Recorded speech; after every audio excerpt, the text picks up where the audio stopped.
Hey guys, thanks for tuning in to Guitar Animal again. This is Trent, and today we're going to go over the intro lesson to my theory lessons. I will have a whole series of those, and today's lesson is just going to cover the basics that you will need to move forward through the series, okay? So if you don't know any theory, no worries, I'm going to start at the beginning. I'm going to have some notes appear here on the screen, and you'll be able to take notes, follow along, and I don't think it'll be too tough, so work with me on this one, okay? All right, so first thing we're going to start off with is we're not going to learn the notes on the guitar. We're going to learn the notes just as an idea and their spacings, and then we will apply the notes to the guitar throughout the series, and you'll understand how it works on the guitar. But that way you're going to be using the guitar not as a crutch, but actually as something that reinforces what you already know. It seems to work really well with my students, so I'm going to try it here. All right, first thing we need to do is we need to talk about notes that we can play on our guitar, or we can play on a piano or any other Western style instrument. And those would be the notes A, B, C, D, E, F, and G. Those are the natural notes that you can play. There are no sharps and flats involved in those, just all natural notes. Different chords have to do with how the notes are spaced, not the different notes you're putting in the chords per se. So the distance between notes is crucial. Basically, we're talking about intervals, or the spacing between notes, and we have two different spacings we're concerned with at the beginning. We have the note A to B, for example, which is a whole step apart, and that means there's a note between them. So we have A to B as a whole step. We call that a natural whole step because we aren't using any sharps or flats. We're just using natural notes, A and B. So those are a whole step apart.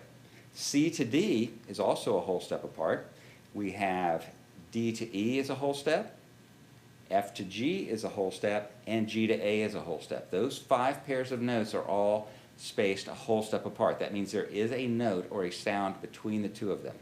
Now we have two groups of notes that are natural half steps apart, B and C and E and F. Those notes are right next to each other. There is no note between them. If I would sharp a B, I'm going to sound just like C.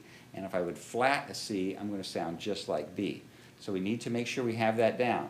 B and C and E and F are right next to each other. They're a half step apart. All right, and once we have that, we can talk about sharps and flats. Sharps looks like a hashtag or an old pound sign is the way we used to call them. And basically that raises a note a half step. So if I'm playing a note, any note on the guitar, and I sharp it, I move it 1 fret higher. And that's called sharping the note or moving it 1 half step higher.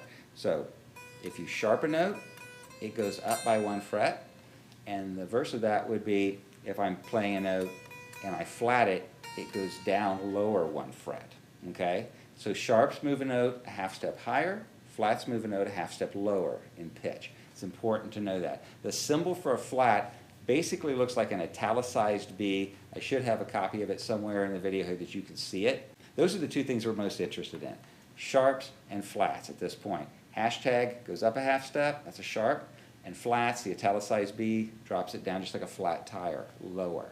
Make sure that we have that down.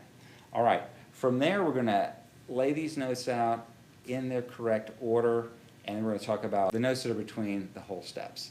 If I'm playing an A and a B, and there's a note between the A and the B, I can call this note A sharp because it's a half step higher than A. I can also call it B flat because it's a half step lower than B. We say that A sharp and B flat are inharmonic. That means that they sound the same. Theoretically, they are different. In certain scales or keys, we would call that A sharp, and in other scales or keys, we might call that tone B flat. And we'll know what to call it when we're dealing with the different keys. But for right now, we're going to call it both, A sharp and B flat, and that's an inharmonic pair. That means they sound the same, and we call those accidentals. There are 5 pairs of those. You can go from E to G, from F to G, we have an F sharp or G flat. From G to A, we have a G sharp or A flat. From A to B, we have an A sharp or B flat. From C to D, we would have a C sharp or D flat. And between D and E, we have a D sharp or E flat. Now remembering that E and F are a half step apart, they're right next to each other, so there's no accidental between E and F. And B and C, again, are right next to each other, so there's no accidental between B and C. Go to guitaranimal.com and you can slow this video down, set loop points, and go over each one of these points as many times as you need to learn it. I know I'm going rather quickly through the video, but I know that you can slow it down and set loop points, so take advantage of that. Just go to guitaranimal.com, and the looper function is built into the video. All right, so all those notes together, in other words, if we were playing, let's say an A string, open fifth string, and we just played every note on that A string until we got to the 12th fret, we basically are playing what's called the chromatic scale. The chromatic scale would be all the natural notes and all of the accidentals, sharps and flats, in between the natural notes. So if we started with A on the open fifth string, you would have A sharp or B flat for your first fret, B on your second fret, C on your third fret, C sharp, D flat on the fourth fret, D on the fifth, D sharp, E flat on the sixth, E on the seventh, F, half step up right there on 8, ninth fret is F sharp, G flat, 10th fret is G, 11th fret is G sharp or A flat, and at 12 we start over again at A. So that's considered a chromatic scale. It has all 12 tones, 17 notes, because 5 of them are in harmonic pairs. Remember, we have more note names than we actually have tones. That's because of the accidentals, so don't let that hang you up. But from open to the 12th fret are all the notes that we have in order. Now the way that we use the chromatic scale is really to measure distances. We'll use that to measure how far is it from D to G, what's 2 whole steps higher than A, how far below A is G, these kind of measurements. So it's our musical ruler, and that's how we're going to be using that information.